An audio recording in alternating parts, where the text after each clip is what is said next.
اعوذ باللہ من الشیطان الرجیم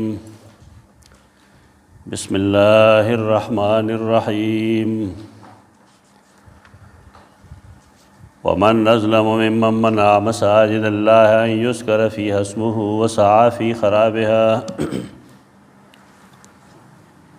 اولئک ما کان لهم ان يدخلوها الا خائفین لهم فی الدنیا خزی ولهم فی الآخرۃ عذاب عظیم وللہ المشرق والمغرب فأینما تولوا فثم وجہ اللہ ان اللہ واسع علیم وقالوا اتخذ اللہ ولدا سبحانہ بل له ما فی السماوات والارض کل له قانتون بدیع السماوات والارض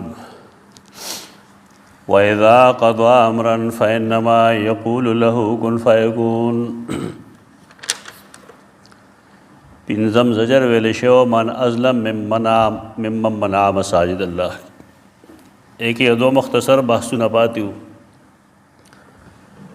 یو دا چې مساجد دا د مسجد جمع دی، لکه مشارق او مغارب چې د مشرق او د مغرب جمع دي.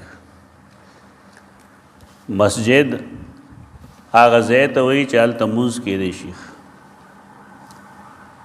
هسې یو حدیث کې راځي رسول الله صلی الله علیه وسلم الله چې په هغه کومې مهربانۍ کړي دي، کوم خصوصیات یې ورکړي دي، نو په هغې کې یو خصوصیت یې دا فرمایلی دی چې جعلت لی الارض مسجدا و طهورا. جعلت لی الارض مسجدا و طهورا، زما لپاره ځمکه ټوله چې کوم دا پاکه ځمکه دا مسجد دی او د پاکوالي ذریعه هم ده. هغې حدیث نه خو معلومیږي چې هره پاکه ځمکه باندې چې هغه مغصوب نه وي، په زبردستی نه وي اخیستی شوی، نو په هغې باندې لمونځ کیدی شي او دا مسجد دی. په دغې معنی مسجد دی. احکام یې د جماعت نه دي، د مسجد خو جدا حکم یې، لیکن د دې مقصد دا دی چې زه په هر پاک ځای کې لمونځ کولی شم. د مخکنو امتونو لمونځونو دپاره خاص ځایونه، خاص مقاماتو په هغې کې به لمونځ کېدو. د رسول الله صلی الله علیه وسلم خصوصیت دا شو چې د هر ځمکه کې لمونځ کولی شي، په هر ځمکه لمونځ کیدی شي په دې شرط چې هغه پاکه وي. او طهور دا مطلب دی چې الله هغه ذریعه د پاکۍ جوړه کړې ده، یعنی تیمم پې زه کولی شم. په نورو امتونو کې تیمم نه و.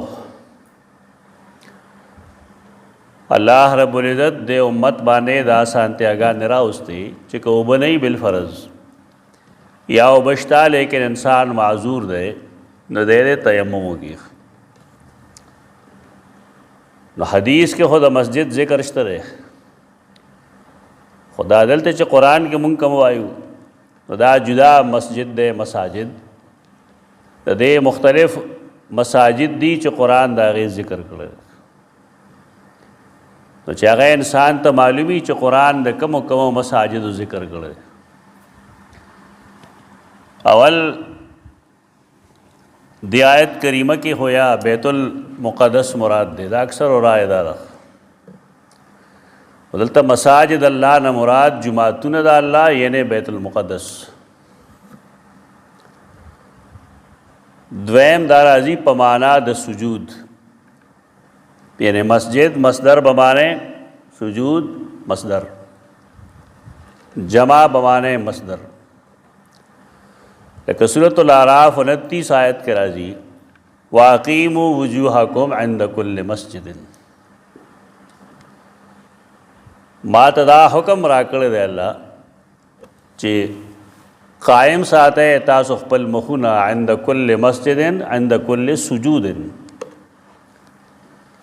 د هرې سجدې په وخت کې تاسو خپل مخ قبلې نه اړوئ راړوئ، مخ بالکل برابر ساتئ. دغلته کې مسجد د سجود په معنی ده، سجده کول. دریم مسجد حرام ذکر هم قرآن مجید کړی دی او مسجد حرام تم مسجد او مساجد وی.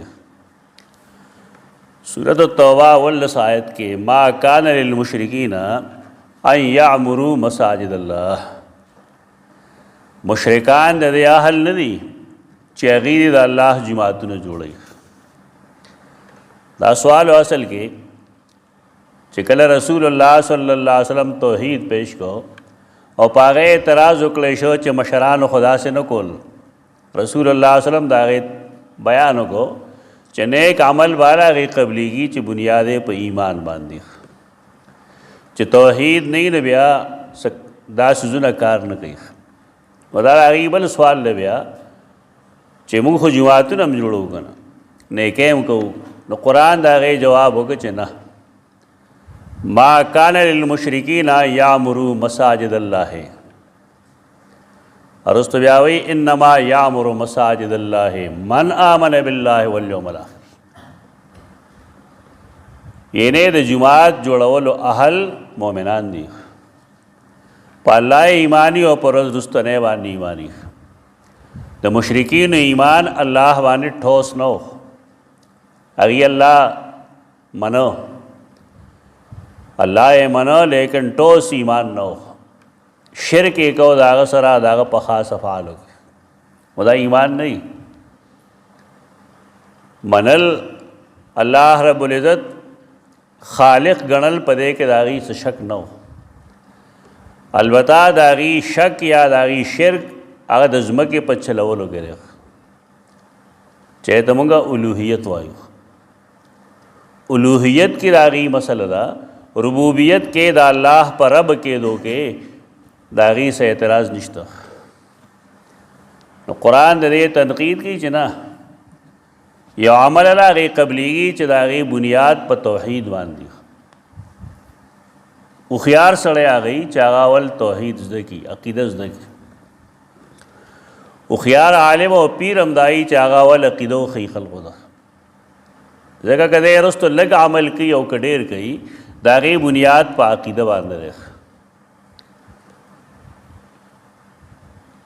بیا ورپسې 19 آیت کې وایي د هغې بل اعتراض دی چې ته مونږ ته مشرکان وایي چې ستاسو څه عمل قابل قبول نه دی، مونږ حاجیانو باندې اوبس کوو، دا کوو دا کوو، او دا تعمیر د مسجد حرام مونږ کړی دی. او دا واقعي هغوی کړی. نو قرآن دغلته هم ذکر کوي اجعلتم سقایة الحاج و عمارة المسجد الحرام کمن آمن بالله والیوم الاخر. آیا تاسو حاجیانو باندې اوبس کول او تعمیر د مسجد حرام په شان د هغه چا د عمل ګرځولی دي چې هغه په الله ایمان راوړي پر ورځ وروسته دی؟ ستاسو الله باندې ایمان ناقص دی، تاسو شرک کوئ. دا قرآن مجید تا ته تنقید طریقه ښیي، کنځلې نه ښیي، صاف ستره خبر ورته ښیي. دا درې استعمالات شو دی، بیت المقدس، سجود او مسجد حرام. څلورم مسجد زرار ته هم مسجد ویلی دی، په دې معنا چې هغه منافقینو مسجد ګڼو اگر چې مسجد ونه. که مسجد وی نو رسول الله صلی الله علیه وسلم به د هغې خیال ساتلی. خوا خدا چې ارصادا لمن حارب الله ورسوله، د یو یهودي یا نصرانی دپاره یو مورچه جوړوله چې ته به راشې د دې جماعت افتتاح به وکړې. نو موږ به خلقو ته شو کړو چې دا خو ستاسو پیغمبر افتتاح کړې ده،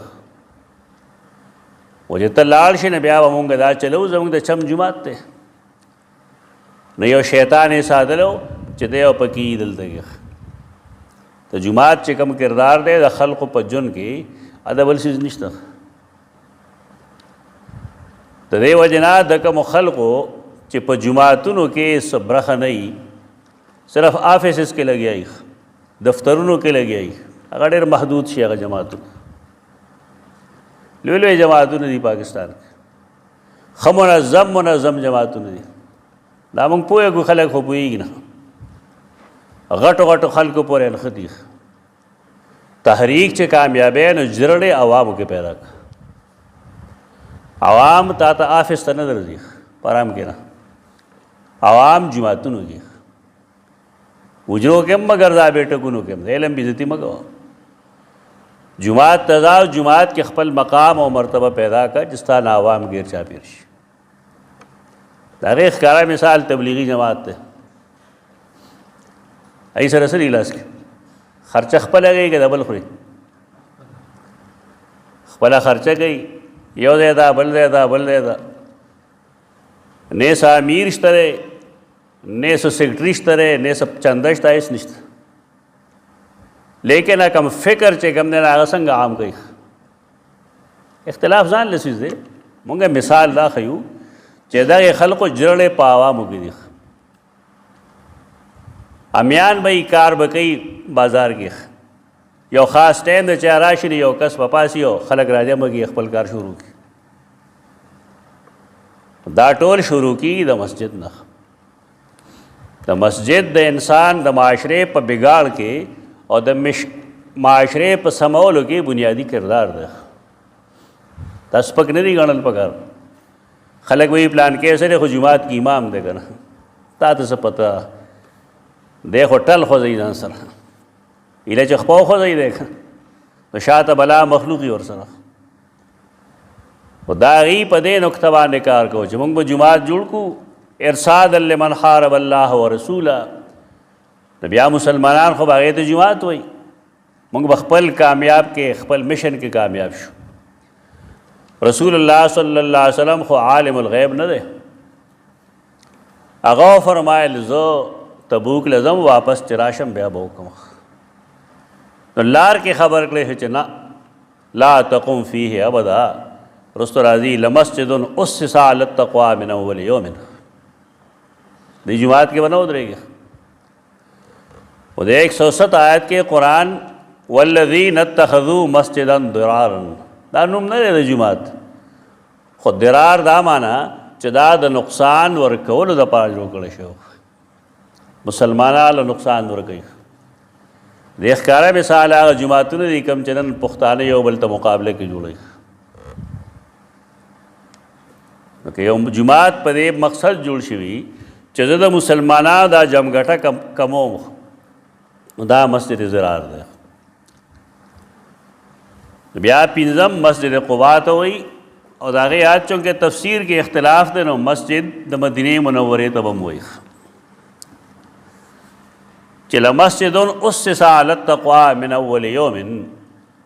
په دې کې د مفسرینو اختلاف دی چې د دې نه کم جماعت مراد دی. د اول مسجد جماعت کې اول مسجد په مدینه منوره کې اسلام کې هغه دی مسجد د قبا، مسجد قبا. دویم مسجد مسجد نبوي دی. نو آیت چونکہ دواړو ته شامل دی شي. اسلام کې اول جماعت لمسجد اسس علی التقوی من اول یوم، اول ورځ باندې دا مسجد قبا دی. او چې مدینې منورې ته راغلی نو لومړنی کار رسول الله صلی الله علیه وسلم مسجد نبوي جوړ کړی. خو دغې لحاظ سره آیت کې د دواړو گنجایش ده. مونږ مراد مسجد قبا اخلو. شپږم هغه جماعتونه چې خلک مقبرو باندې جوړوي، قبر باندې جوړوي. په قبر باندې آبادۍ کول جایز نه دي. پوخ کور جوړول ناروا نه دي. همیش دپاره حدیث نه خلکو مذاق جوړ کړي. خلک به څه وایي دا ګوره پاخه دوه دوه چته درې درې چته هم جوړ کړي دي. رسول الله صلی الله علیه وسلم چې کوم دی نو صحابي پوخ کور جوړو، خبرې ورسره نه وې کړی، سلام جواب یې نه ورکړی، ترکې به چاته نه و سوځولې نه و نړولې نه و. نو ته وایې حدیث خو لږ وګوره که نه مړه هسې لګې پوهې کې الفاظ د قبې دي. قبه پېژنې؟ ګنبد ته وایي. پوخ خبره خو به یې کې نشته نه. هغه زمانه کې سیمټ یې کم دی چې پوخ یې جوړو هسې لګې مړه. هغه قبه جوړوله. او دې قبو کې اصل شی چې کوم دی پوخوالی نه دی هغه تشابه ده د یهودو نصاراو سره د هغې د انبیاو د صالحینو په قبرونو به قبې وي د هغې د وجې رسول الله صلی الله علیه وسلم د یو مسلمان کور باندې قبه نه خوښوله ګنبد که نه قبه یې نه خوښوله ګنبد یې نه خوښوه حدیث دغه مفهوم دی مشکات بتا ته ټول ښي نیغ نیغ بغیر هغې باندې ځان پوهول پکار دي د زمانې مطابق د خلقو د معیشت د ژوند طریقې عرب به صحرا کې اوسېدل خانه بدوش و خانه بدوش هغه چاته وایي چې د هغې کور هر وخت د هغې په وګئ د هغې ژوند صحرا کې و اوبو پسې به ګرځېدل ګیا پسې به ګرځېدل څاروي به ورسره وو پی به یې ګزاره کوله مال چې ورته موږ وایو عربی کې اموال یا مال بنیادی طور څاروو دپاره استعمالیږي د هغې کور جوړولی نه شي ځان سره د خټو ګټو د هغې همیش دپاره دغه تانبو به چې کوم ځای کې به یې اوبه وموندې هلته به پاتې شو چې کله به یې ختمې کړې نو بیا وتلل بل خوا البته مدینه منوره کې کورونه وو بالاخانې ووې رسول الله صلی الله علیه وسلم چې کم کور کې ابو ایوب انصاری رضی الله تعالی عنہ کور کې وو دغه کور دوه چته نه داسې لګیا وي بس کیسې دي خلک کوي کور یې دوه چته و کورونه جوړول دا وو دغه شان قبا جوړول دا تشابه د وجه حرام ده چې دی کې یهود او نصاراو سره تشابه راځي په دې علاقو کې پخوا کورونه به کچه وو هغه ښه دور و مونږ بار بار هغه دور یادو ځکه زمونږ بچپنا یې کې تېره شوې ده لیکن دا د حیا زمانه وه دې ورځو کې به زنانه د دې ډېرې نه به یې خاورې وړې کور کې به یې هغه سمې کړې برابر به یې کړې او بیا به یې بره لیو کوه دیوال نه به تپل را تپل د زنانو ټول لاسونه به ښکارېدل ترخه پورې خو طریقه دا وه چې کوڅه کې کمه کې چې به کار کېده د زنانو نو یو پړونی بیا چې ځوړند کړو د خلقو کې شرافت او هغه به څوک نه تلل اوس څه حال دی اوس خو زنانه به ټوله سر نه تر خپو پورې پټې صاحب به کچ کوي او د موبایل دی الله بیخ بنیادو باسي دا هر چا سره موبایل دی چې کم ځای کې اوس رسېدی پروا نه کوي هغه د حیا دور نشته دی چې ته اوس دا چل شروع کړي مونږ ته یاد دی زمونږ په دې خوړ کې وه دلته یو ګودر دی هفته کې یو ورځ یا دوه ورځې به یې کې زنانو جامې وینځلې نو هغه دوه ورځو کې به نارینه په دې غاړه نه ده پړونې مړونې به هغې نه وو په سر کړې ځکه نارینه راځي نه نو دې یا حسین غاړې ته اسمیلا غاړې ته دینا غاړې ته د اخترونو کې به زنانو میلې وې تاسو ګلې کې وې پیغلې پیغلې جناګې یو ټالونو باندې به ځنګل سړي به نه تلل په هغې لاره دغه د حیا زمانه وه دغه د بې حیایۍ زمانه ده دې کې زنانه ته رمبې ورکه او لوښې ورله وکړه چې ورشه ډېرې نه خاوره راوړه بیا تماشه کوه چې څه کېږي پوخ کور دې زمانه کې جوړول ضروري دي چې یو ځل یې پوخ کې چې بېغمه شه دی اوس مسائل ځانه جوړوي رسول الله صلی الله علیه وسلم دا نه دي فرمایلي هغه حدیث چې دی هغه د قبې حدیث دی هغه د دې حدیث نه دی کوم چې خلقو جوړ کړی چې جي پوخ کور جوړول حرام دی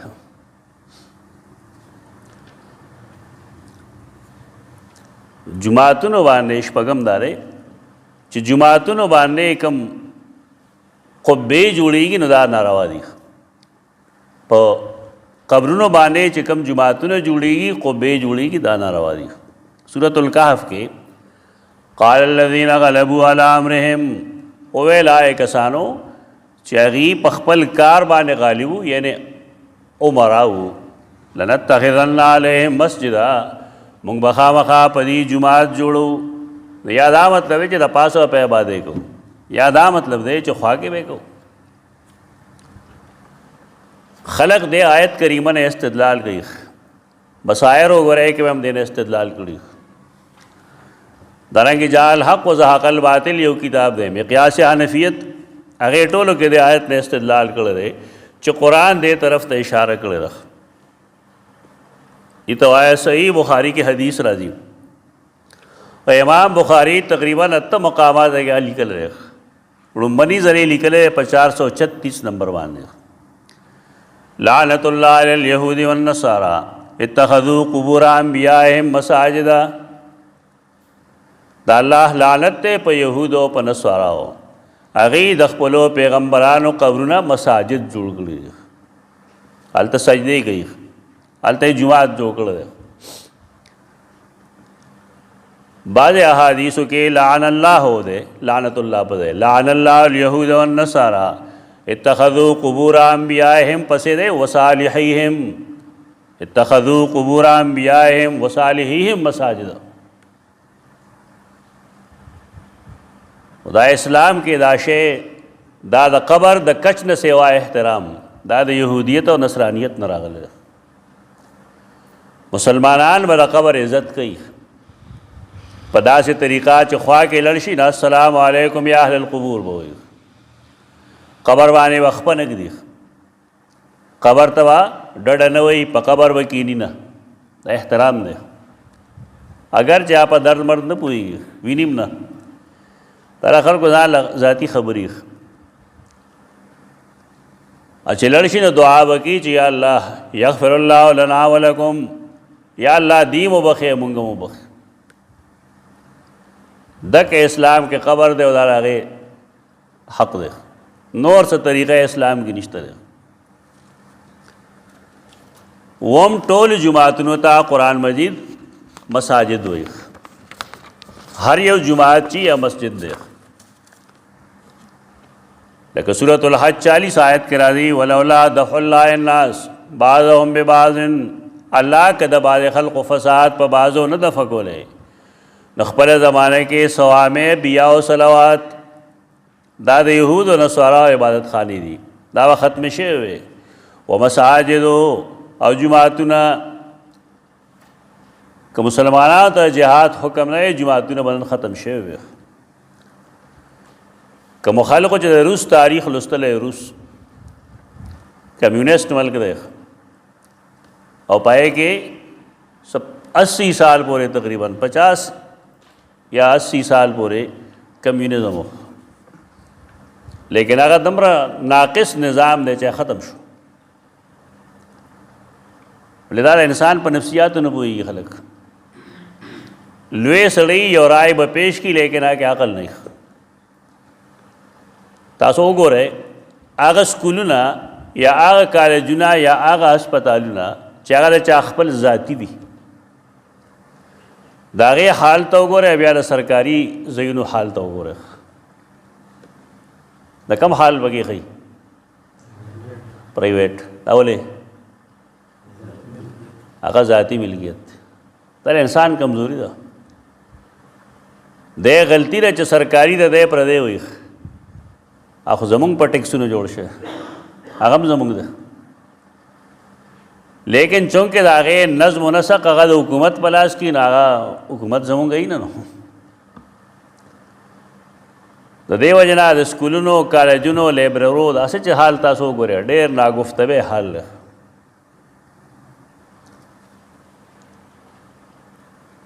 خیرآباد کې زوم هلته کې یو کتاب مونږ راوړو د ډرنګ پیپرو، یعقوب خان صاحب د الله وخی ماته یو داسې کتاب راکړه چې د الله او رسول نوم پکې نه وي. وی دې نقشه کې چې کوم دی نو دغه دی یو ماډل دی، ماډل داسې چې طالب علم مخې ته ورته کتاب کې دی او د پاسه په ګلاس کې دی نو ماشوم به هغه جوړی. ما له یو کتاب ورکړه انګرېز بورس چې سړي واپس کو ما وکړه تقریباً د 100 نه سوا پیجز دی وښکلو. دا بددیانتي ده شلولی وده ته وایې دا مستاز ده د کې عقل شته که نه چې تا د یو کتاب نه 100 پیج زوخ کړل الله ستاسو پکارېږي او د دې کتاب څه حیثیت شو دا غلا نه ټولو مسلمانانو کې ده څه چل به کوي بس پردي کتاب نه پاڼې شلول پردی کاپۍ نه پاڼې شلول دا دې کار ده بیا یې موږ له څه نه راځي څه به درشي د غلا کې ده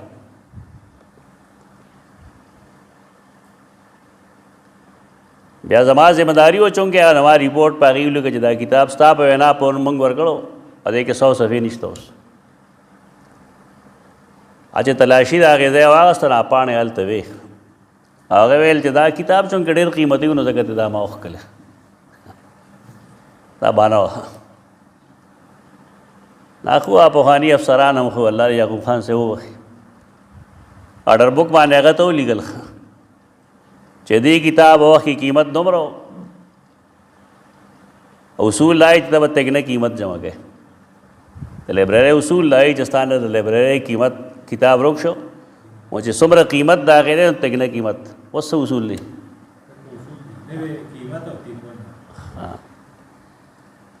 نو بیا هغه ته دا آپشن ورکړه چې خیر د چونکې میلمه نو تا ته موږ دا کولو چې دا کتاب بل نه وروړه هغه لړ چې دا کتاب پېښور کې وموندله مونږ دا یې په ځای کې دا د خلکو حالي وي سرکاري لایبرري ده سرکاري ده سرکاري چا ده دا انډیا ده څه که چېرته مقبوضه کشمیر ده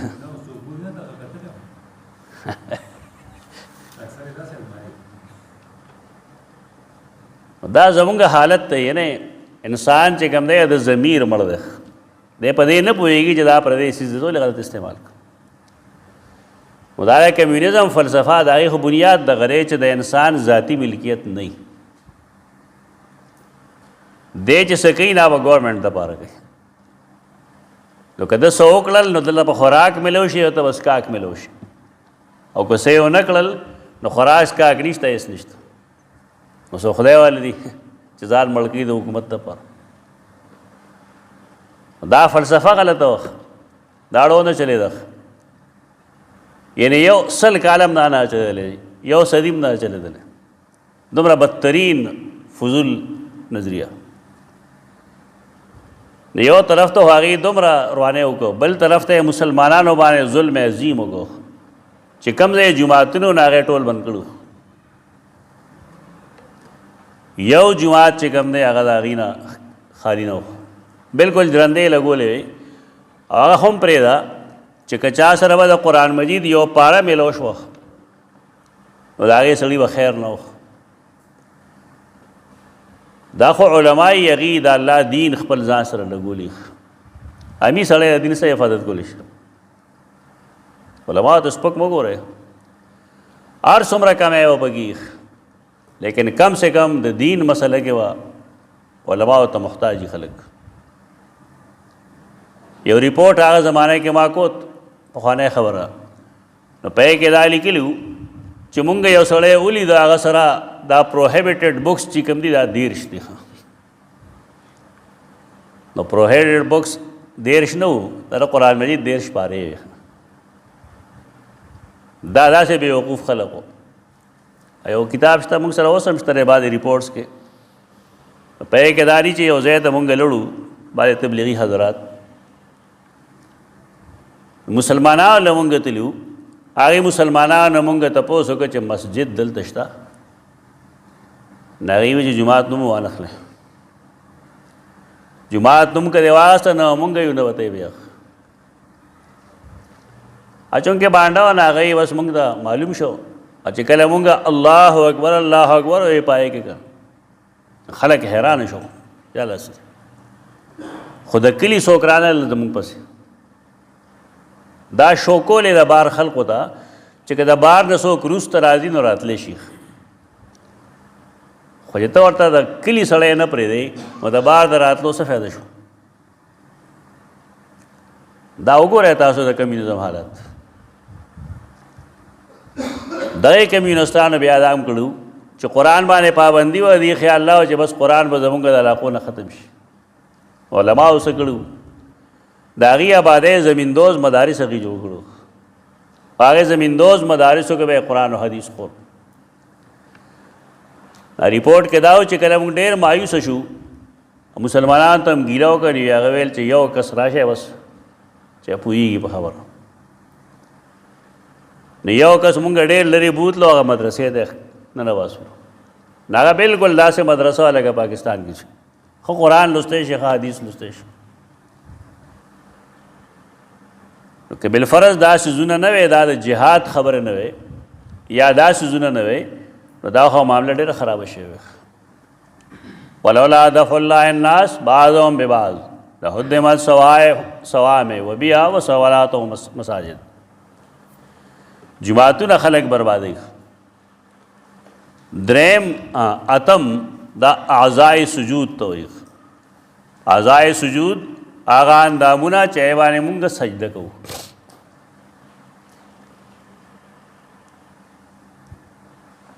سجدہ پسو اندامونو کیږي رسول الله صلی الله علیه وسلم فرمایي ما ته حکم کړی شوی دی چې زه دې په و اډوکو باندې سجده وکړم و اډوکي نو پای کې دوه زمونږه لاسونه دي منګولې مونږه په ځمکه لګو دوا زمونږه زنګونان دي د زنګون سر دا په ځمکه لګو او دوا زمونږه د خپو ګوتې دي سوکې دا به نیغې ودرو سجدې په دوران کې خپې به نیغې ودرول پکاري په داسې طریقه چې د هغې مخ قبلې ته د ګوتو مخ قبلې ته دا بعضې هلکان مونږ وینو دي خپې داسې کړي سملولي دا سجده نه کېږي دا فرض دی کې ساقط شو دا نوي ځوانان په دې نه پوهېږي زنانه خو د الله مل شي هغې ته یې وښولې دغه شان ده هغې ته یې وښولې دا چې زنانه سجده د نارینه نه بدله ده د رسول الله صلی الله علیه وسلم عمل کې خو نه ده بدله د خلکو په نیز بدله نه بدله به د هغې جواب څوک کولی شي یو سړی دی یو هر څیز نه انکار کوي او بیا وایي چې دا زما دین دی او زما مذهب دی نه پوه شه د هغې کار پوه شه موږ ته صرف دا معلومه ده چې رسول الله صلی الله علیه وسلم فرمایلی دي چې صلو کما رأیتمونی اصلي داسې مونځ کوئ لکه چې ما وینې څنګه مونځ کوم په زنانو صرف دا پابندي وه چې د هغې ویښته ونه ښکاري دغه پابندي وه نور څه پابندی شریعت کې په دې باب کې نشته بیا د زنانه او د نارینه عورت کې فرق دی د زنانه ټول وجود عورت دی او نارینه نوم د غوټۍ نه والې زنګونه پورې عورت دی باید دغه فرقونه یې نور خو نشته کومو کتابونو چې فرقونه ښودلي دي چا 3 ښودلي چا 5 لیکن په هغې څه دلیل نشته دلیل پېژنئ دلیل دیوبند ته نه وایي او نه دلیل بریلي ته وایي دلیل قرآن او حدیث ته وایي د قرآن او حدیث په دې دلیل نشته دې سلسله کې که څه داسې احادیث دي داسې روایات چې هغه موقوف دي موقوف دا مطلب چې صحابو ته منسوب دي هغه یا منکر دي یا موضوع دي صحیح حدیث نشته په دې صحیح روایت نشته اعضاء سجود کې دعا زمونږه د خپو ګوتې شوې دا به نیغ ادرول پکاري ګوتې به په ځمکه لګول پکاري که بالفرض یو بني آدم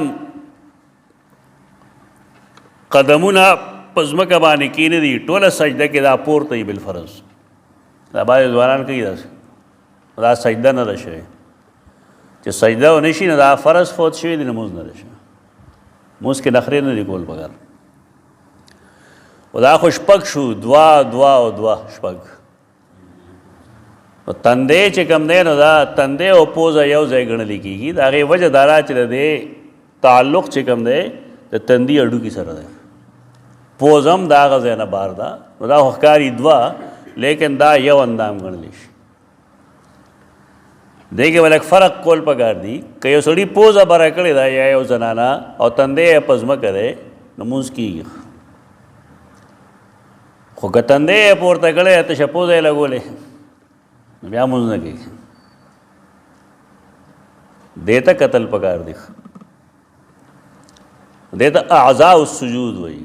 وان المساجد لله، مساجد کې خو عام جماعتونه مراد کې دي، لیکن بعض مفسرین دا معنی کوي چې ان المساجد زینا د سجدو، اندامونه د سجدو تا تعالی چا درکړي دي؟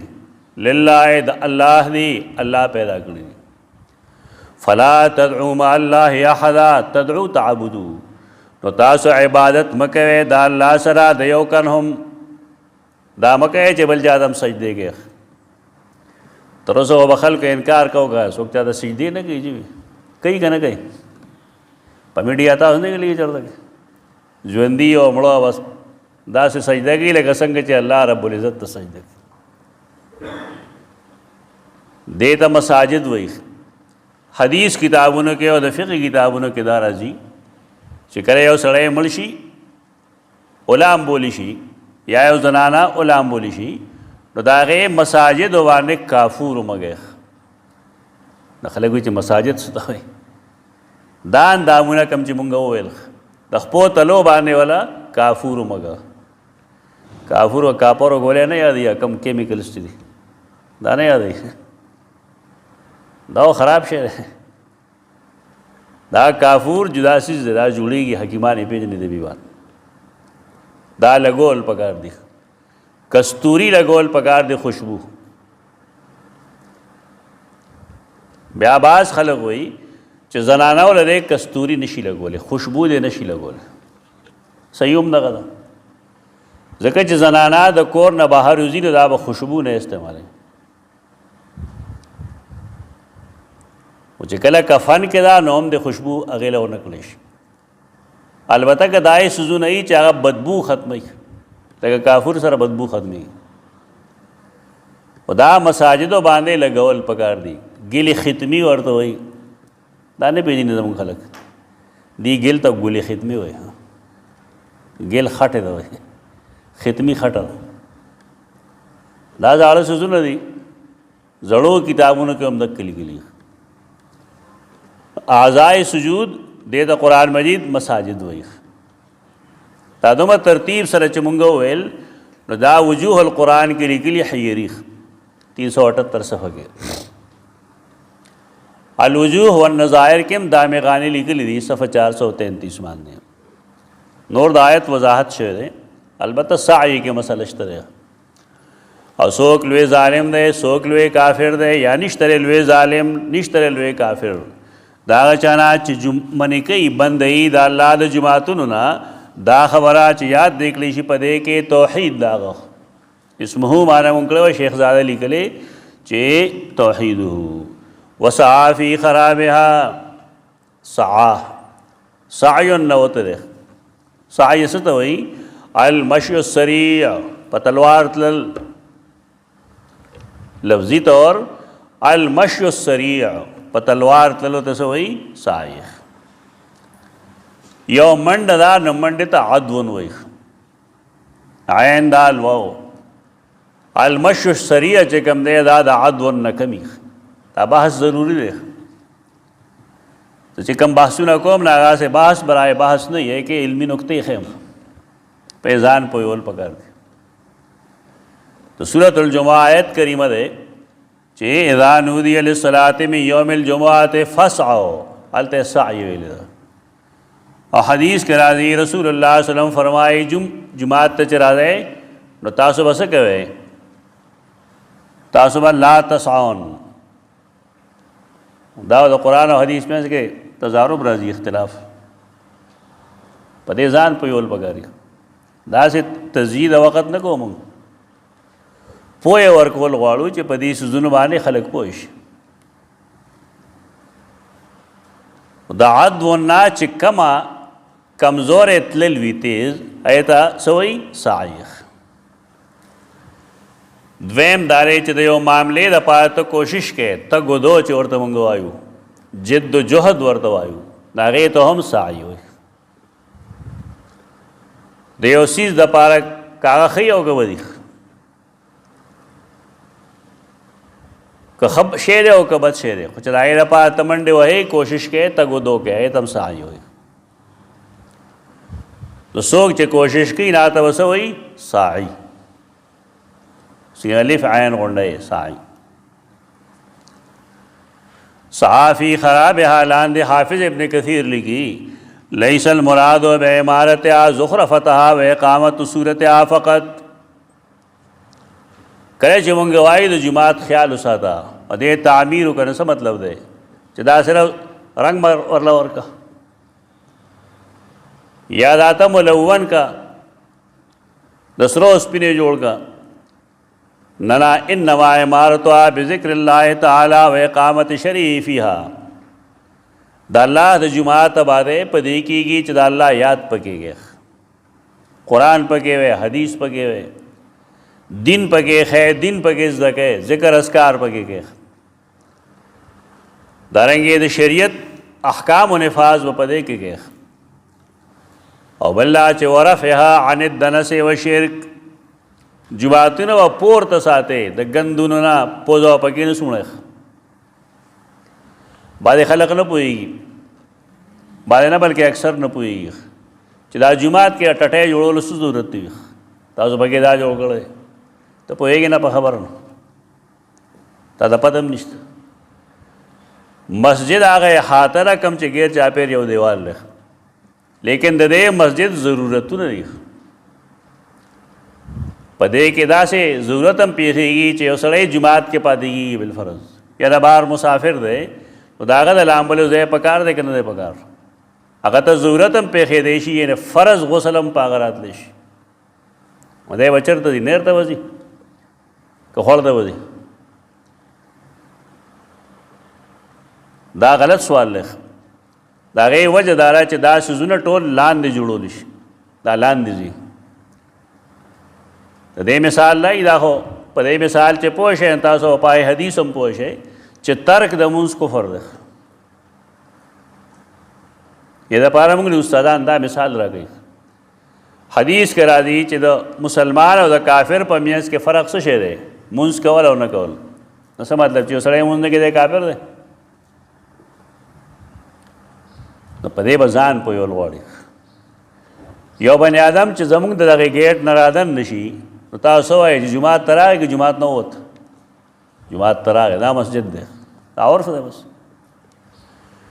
نو په دې جومات کې اعلی ځای محراب دی کوم ځای چې جومات کنټرول کېږي ځکه مونځ د دې ځای نه کېږي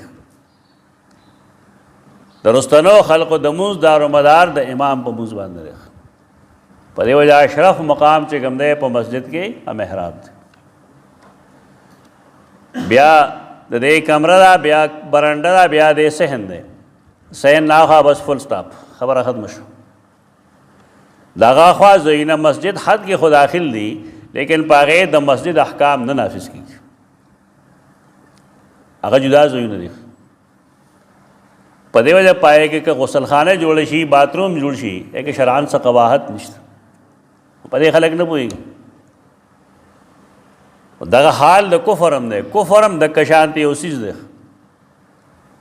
په دې کفرونو کې د ټول نه لوی کفر څه دی کفر بالله العظیم د الله باندې کفر کول نو څنګه چې مونږ ویل یو سړی د جومات دروازې ته رانه او تر مونږ وایو جومات ته لړ نو یو سړی چې هغه مونځ پرېښود نو د کفر حد ته ور داخل شو کافر نه دی د کفر حد ته ور داخل شوی دی دې ته د محدثینو په اصطلاح کې کفر دون کفر وایي کفر دی لیکن د کفر بالله العظیم نه ښکته کفر دی استاد دا نه وي دا سړی کافر دی دا زموږ د خلکو طریقې دي حکم مه لګوه دا عمل کافرانه دی ته ویلې دا کارونه د مشرکانو دي نو بدلته کې ودی هر یو سړی سوچ شروع کی چې د شرک کار کوي نه مشرک نه نو دا عقل ځان سره کې ده که نه دا به ستا په کار شي الله او رسول چې څه ویلي هغه شانته وکړه دی دغه نه کوي بس ځانه فتوا به لګوي دا ستا کار نه دی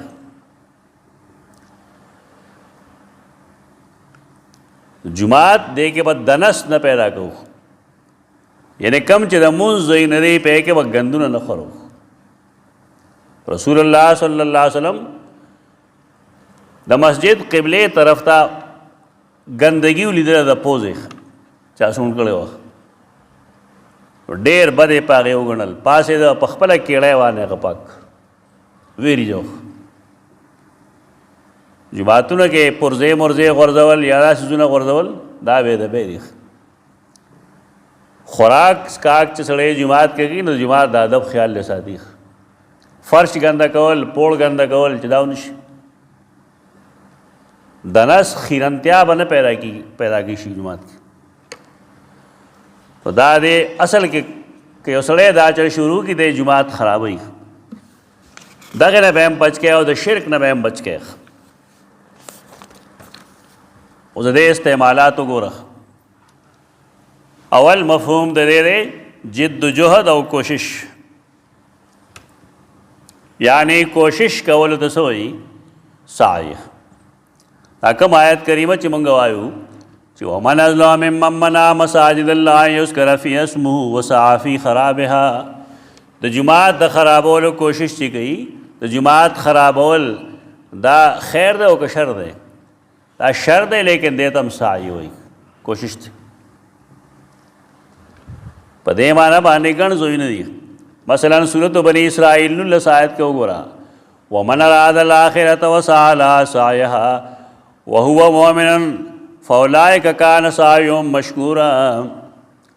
ته چا چې آخرت اراده یي کوشش کوي دې لپاره مناسب کوشش ته دی په داسې حال کې چې د مؤمن وي نو دا کسان کان سعیهم مشکورا د دې د سعی او د کوشش په قدر کولی شي. دا الله دین الله شاکر دی، شاکر قدردان دی. الله ته په دې معنی شاکر وایي چې انسان څه عمل وکړي نو الله د هغې قدر کوي، عزت یې کوي، یو په سوه د هغې اجر ورکوي. ځکه الله ته شاکر وایي، شاکرن علیم اجر راځي. او انسان ته هم شاکر وایي په دې معنی چې دی شکر ادا کوي. استعمال د دواړو ځان له ځان له یو شی نه دی. الله چاته دا نه وایي چې شکریه، نو هغه قدر کوي د نیک عمل. په دې شاکر مشکور باندې زموږ خلک نه پوهېږي. استادان غریبانان بس الله رحم وکړي درخواست لیکي که نه آخر کې ولیکي مشکور رہوں گا، مالا چوٹی راکا مشکور رہوں گا. مشکور رہوں گا څه مطلب؟ ما ته درخواست ولیکه چوټي ته راکا او زما شکریه م ادا کړه. مشکور خدای ته وایي که اسم مفعول صیغه ده که نه. چوټي راکه نو زه به د مشکور یم، یعنې سره زما شکریه م ادا کړه. که ته شکر ګزار نه کړې نو ټیک ده که نه. و دا بې ځایه عربي م نه ورځي، غلطه سلطه وایي. مشکور نه شکر گزار رہوں. دا تر اوسه پورې خلک لیکي چې زه ډېر مشکور یم ستا. مشکور یې که شکر گزار یې؟ ته په احسان وکړې نه وایي ستا ډېر مشکور یم. عجیبه دا ده چې په چا باندې انعام کړی شي نو مشکور هغه پکاري، هغه له پکاري چې شکریه ادا کړي. دا هغه چا شکریه ادا کړي چې هغه فاعل وي. و دا غلط سلط موږ استادان دی الله بخښي موږ ته یو جمله ویله چې چرے په خط کې دا نه لیکي چې یہاں خیر خیریت ہے اور آپ کی خیریت خداوند تعالیٰ سے نیک مطلوب چاہتا ہوں. دا اوس هم استادان لیکي نیک مطلوب سره چاہتا ہوں کم تک دے. دا صحیح دی خو مطلوب ته لري که نه بس نیک چاہتا ہوں یا چاہتا ہوں لري که نیک مطلوب ہے. دا اردو ورزي خلکو له خو دغه شان غلطه سلطه اردو ورزي. خط کې دغه ولیکي اول کې نو چې یو دوه کرښې ولیکي نو بیا ورته یې مور دې مړه شوې ده نه خیریت دی وکې سره لیکه. خط خو قرآن نه چل زده که چې سیدنا سلیمان علیه السلام څنګه خط بلقیس ته لیکلی او رسول الله صلی وسلم کم خطونه لیکل. میسج دی بس سلام وکړه او ولیکه چې حالات داسې دي او آخر کې دعا وکړه چې الله دې زموږ او ستاسو حامي او ناصر وي. خبره ختمه. دلته زموږ د کلي کې یو سړی دی یو څیز باندې ما نه خفه شه، ما تنقید وکړه، په هغه ډېر زیات خفه شو. نو ما یو خط راکړ، وي دا وګوره بیا. چې ما کوله وکړه تقریبا باریک پن باندې فل سکیپ A4 سائز 14 پاڼه لیکلې، 14. ماښام ورته ما آواز وکړه میرا دا خط دی والی، ولې مې دی څوک وګوره چې ووایي نو دومره څوک وزګار دی.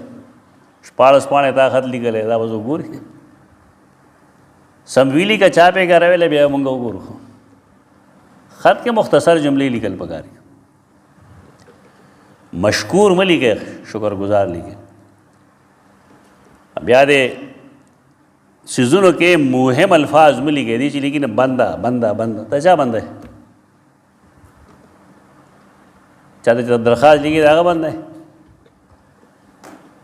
حقیر لیکه که نه، حقیر کمزورې سړی. ته ځان ته بنده لیکي، ولې ته چا ته چې درخواست لیکي راسته عرب دی. دا لوی مصیبت دی. په کار دا چې موږ د عقیدې نه اول خبر یو، نو وروستو د افیسر شو. زموږ مسله دا چې موږ د عقیدې پته نه لګي، پس مخکې تلل غواړو. مخکې اسلاف زمونږ چې وو هغه اول ښه مسلمانانو، وروستو بیا بلبل سو.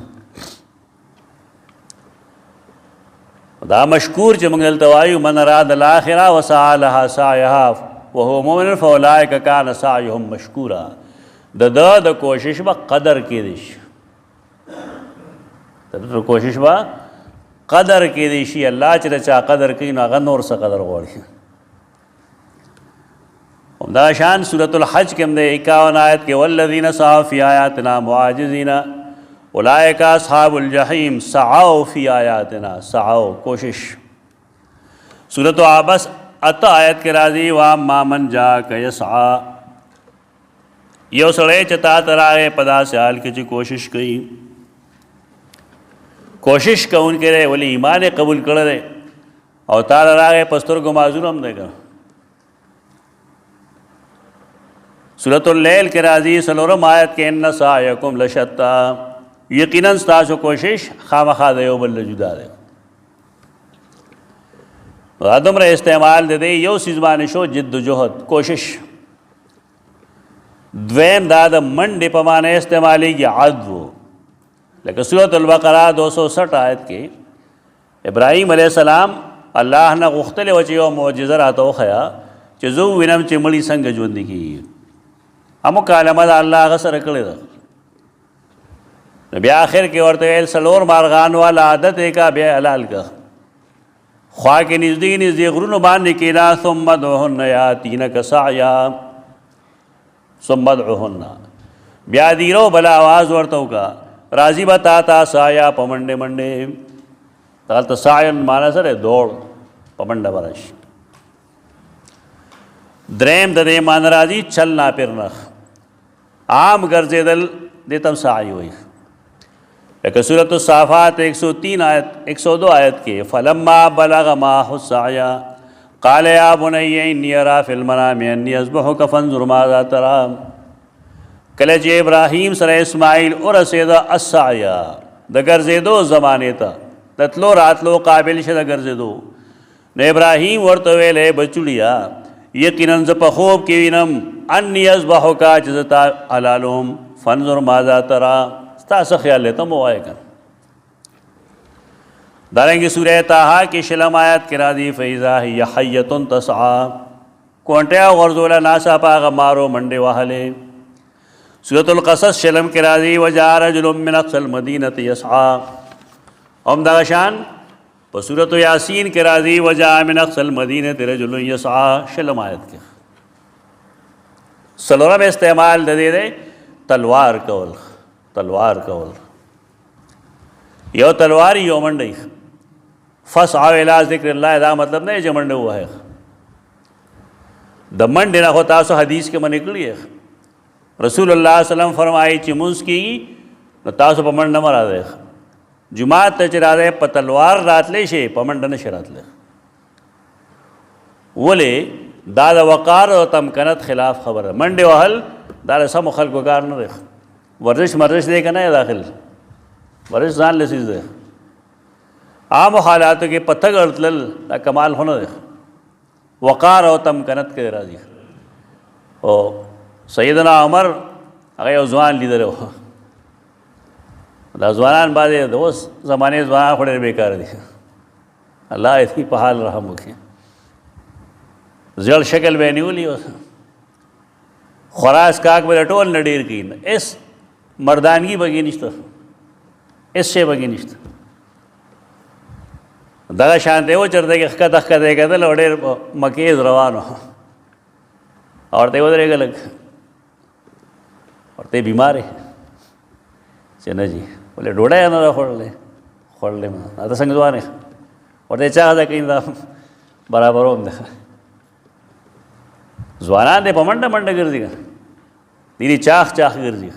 دا د مونځ وخت کې پابندي ده ځکه دی کې یو دا قسمه شی جوړېږي د خلکو ذهن کې او دا تاثر تلی شي چې دا مونځ د امام نه بغیر نه کېږي. د امام څخه خاص مونځ دی چې د بیا نه کېږي او دی چې په مونځ دومره مین دی چې په منډه منډه ول روان دی د 15 منټه دی مخکې ځي که دیکھې دا زور نه ده د امام په ټایم جماعت ته مه ځئ دومره ټایم ځان سره وړی چې ته هلته کې 2 رکعاته کولی شي قرآن لوستی شي او که ستا بالفرض انتظار راځي مونځ ته نو حدیث کې واضح راځي چې تر کومې ته مونځ ته انتظار کوې نو ته په مونځ کې تا ته د مونځ اجر ملاوي. د 15-16 منټه مخکې تلل ښه دي په ځای دی چې سړی سوکه په سوکه لړ شي. نو سوکه په سوکه مه ځئ د امام په ټایم مه ځئ. ایک به دا فایده ومي چې کله تاسو مخکې لړئ بعضې ډېرې غلطۍ کوي زموږ خلک شدید غلطۍ کوي ما له ډېر افسوس راشي په دې باندې. حدیث کې راځي چې کله جنتیان جنت کې ناست دي او الله رب العزت دې سره ملاقات کوي دیدار کوي د دې به څنګه ویني دی به صفونو کې ناست. نو چې کوم خلک جماعت کې لومبني صف کې دي دی به هلته لومبني صف کې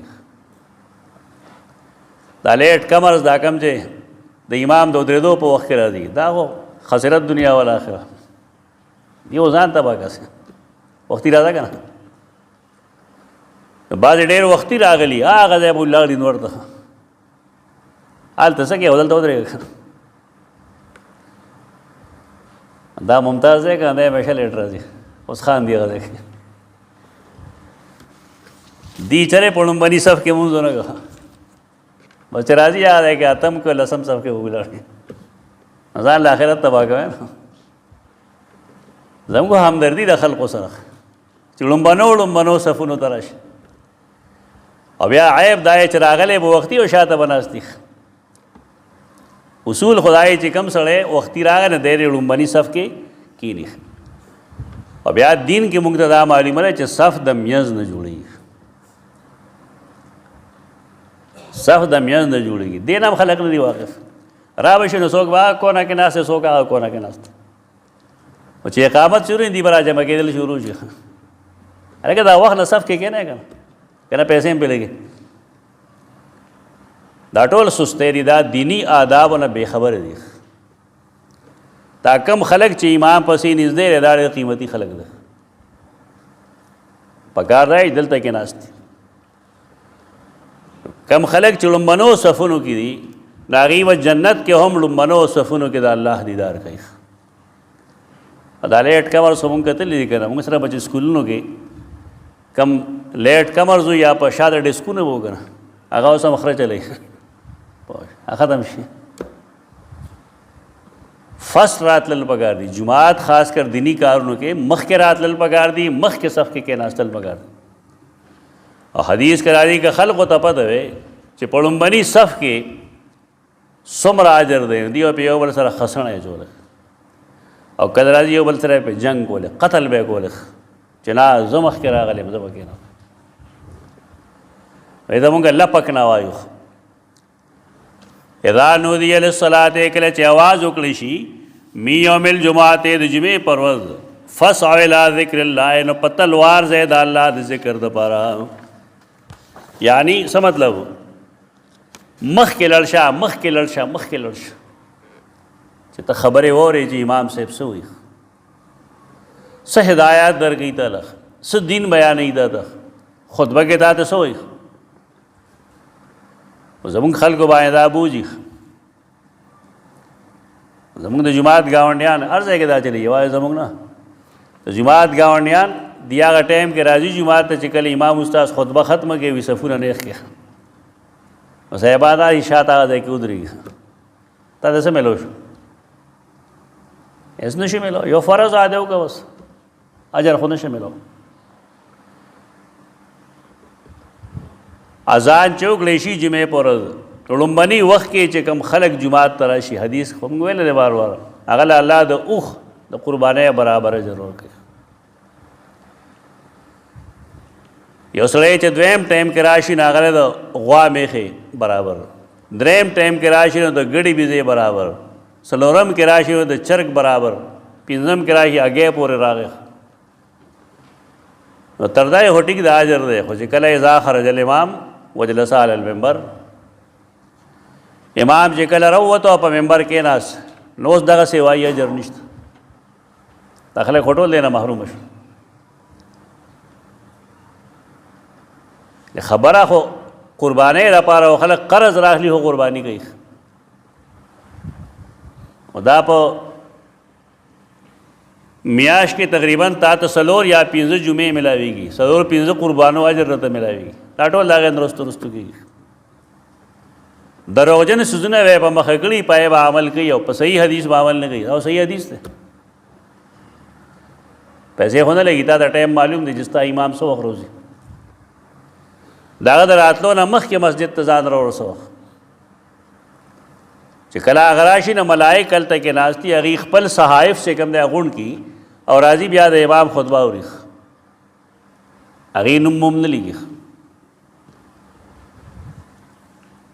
دا موږ سره د سعی استعمالات شو، د قرآن او حدیث منځ کې تعارض رانغی، ځکه حدیث کې خو د منډې نه منع کړې ده، په منډه مه، او قرآن مجید حکم د تلوار کولو وایي، تعارض نه راغلی.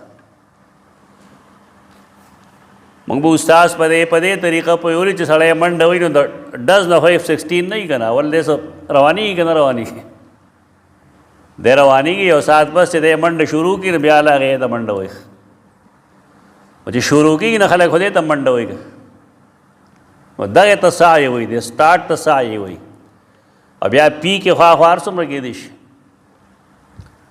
وصافي خرابیا کوشش کوي دی په خرابوالي کې، اولئک ما کان لهم، دا کسان مناسب نه دی لپاره یدخلوها الا خائفین، چې داخل شي دې ته الله خائفین مگر په یره یره، د دې لپاره په دنیا کې رسوایي ده.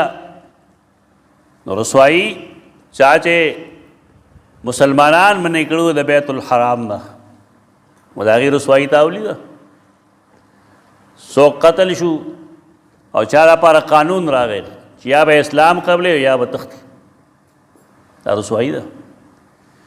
یعنی الله د جماعت بے حرمتی نه برداشت کوي.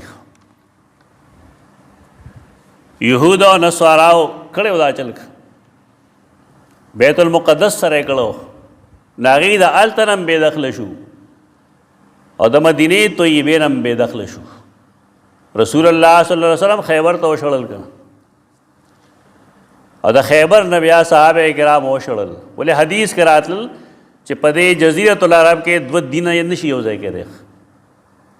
البته اوس یې خلک یو ځای کوي، یو فتنه راغلی ده زموږ په سره بله، یو ټرینګل دی د سعودي خوا کې، هلته دریو ملکونو سرحد یو ځای کېږي، هلته کې هغې یو شی جوړ کړی دی، هغه شي کې جماعت هم دی، هغې کې کلیسا هم ده او په هغې کې کنیسا هم ده، یو شی جوړ کړی داسې، دې ته اتحاد بین المذاهب وایي خلک، دا نوې فتنه ده.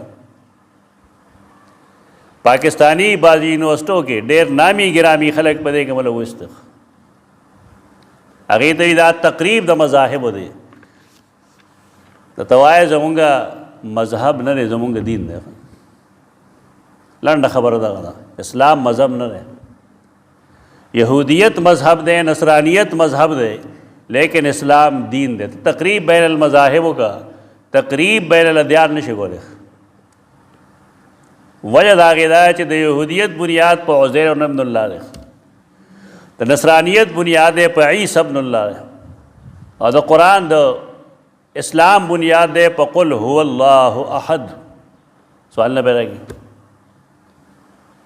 تقریب دی ته نه وایي دا بین المذاهب، دا مطلب چې ستا عمل کې کم مذهبونه دي، 200 مذهبونه دي ستا عمل کې کنه، دا بریلی دی، دا پنجپیری دی، دا شاه منصوری دی، دا دا دی، دا دا دی، دا را یو ځای کوي بل ته، دا کېدی شي. لیکن دا خلق نه یو ځای کېږي، دې دوکه کې مه راځئ. نن د امت مسلمه خلاف دوه بنیادي طاقتونه دي، دوه څیزونه، یو تقریب بین المذاهب، مکالمه بین المذاهب، دا ښکلې ښکلې نومونه ورکوي، منځ کې یې شته نه. اصل کې دا چې سیدنا ابراهیم علیه السلام څنګه د مسلمانانو په نظم معزز دی، نو داسې د یهودو او د نصرانیانو په نظم باندې معزز دی. دا هغې بنیادي پوائنټ د دې نه شروع کړه. او دا څومره عمارت د ریتۍ چې کوم دی دا په دغې جوړ کړی چې چونکې دا ټولو مشر دی او لہذا دا یهودیت او نصرانیت دا هم دغه دینونه دي. وی نه، ما کان ابراهیم یهودیا ولا نصرانیا ولکن کان حنیفا مسلما وما کان من المشرکین. ابراہیم نہ یہودی و نہ نصرانی ہو، لیکن حنیف ہو، مسلم ہو، اور مشرکان نہ رہے. و دا یہ خلق و چرب زبانیں بانے مزے دا گپ لگی ہے تقریب بین المذاہب نشتا.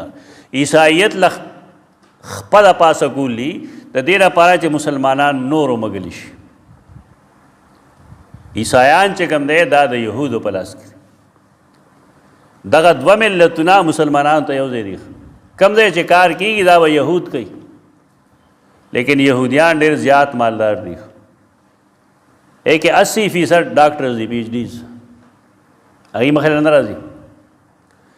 نصرانیان عیسایان چې کوم دی یورپ دا استعمالیږي. یو فتنه دا ده. دویمه فتنه هغه د صوفیزم ده. هغې لپاره د ترکو یو شی لانچ کړی ده، کله ابن عربي او کله یو څه او کله بل څه. د هغې مقصد دا دی چې قرآن و حدیث ته خلک متنفر شي، د جهاد سوچ ختم شي. ولې صوفیان د دې مخالف دي.